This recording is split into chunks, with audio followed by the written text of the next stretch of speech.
Graça e paz, meus amados, tudo bem? Estou aqui para compartilhar uma palavra com vocês que falou muito ao meu coração, que é sobre a fé em Deus. Quando nós pensamos em fé em Deus, nós sabemos que a fé em Deus é um dos pilares, dos fundamentos da fé cristã, e nós precisamos estar bem fundamentados, né, na nossa fé. E em João, capítulo 7, versículo 38, diz assim: Quem crer em mim, como diz a Escritura, do seu interior fluirão rios de água viva. E é Jesus dizendo: Quem crer em mim, como diz a Escritura.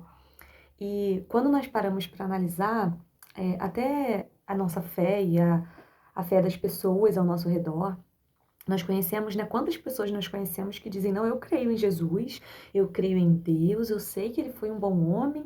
Não, Jesus realmente existiu, Jesus viveu nessa terra, Jesus foi um bom homem, Jesus foi um bom mestre.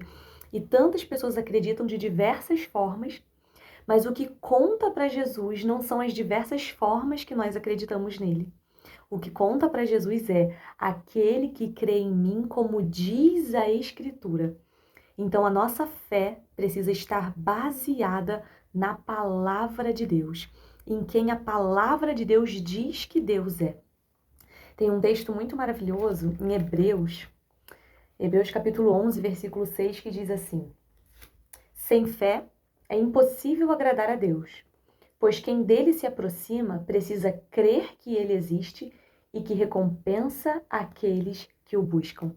Então, a nossa fé precisa ser baseada na palavra de Deus e a nossa vida precisa demonstrar a fé que nós temos.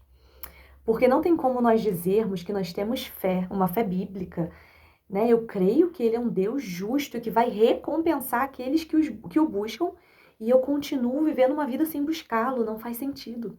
Não tem como nós dizermos: não, eu tenho uma fé bíblica de que Deus vai punir o pecado e eu continuo deliberadamente vivendo uma vida de pecado. Não faz sentido.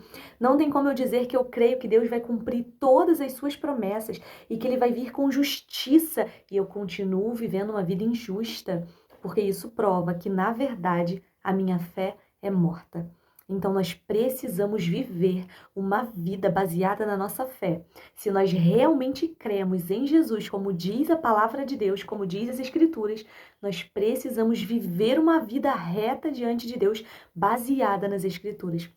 E que o Senhor nos ajude, que o Senhor nos ensine a viver essa vida reta diante do Senhor, para que as pessoas olhem para nós e digam: realmente eles vivem a fé deles, eles vivem o que pregam, que nós possamos viver essa fé verdadeira e que a nossa fé não seja vista somente nos cultos de domingo, mas que a nossa fé seja capaz de transformar a nossa vida, que a nossa fé seja capaz de mudar a maneira como vivemos a nossa segunda-feira, o nosso dia a dia, o modo como tratamos os nossos vizinhos, os nossos colegas do trabalho e todas as pessoas que vivem ao nosso redor. Deus te abençoe.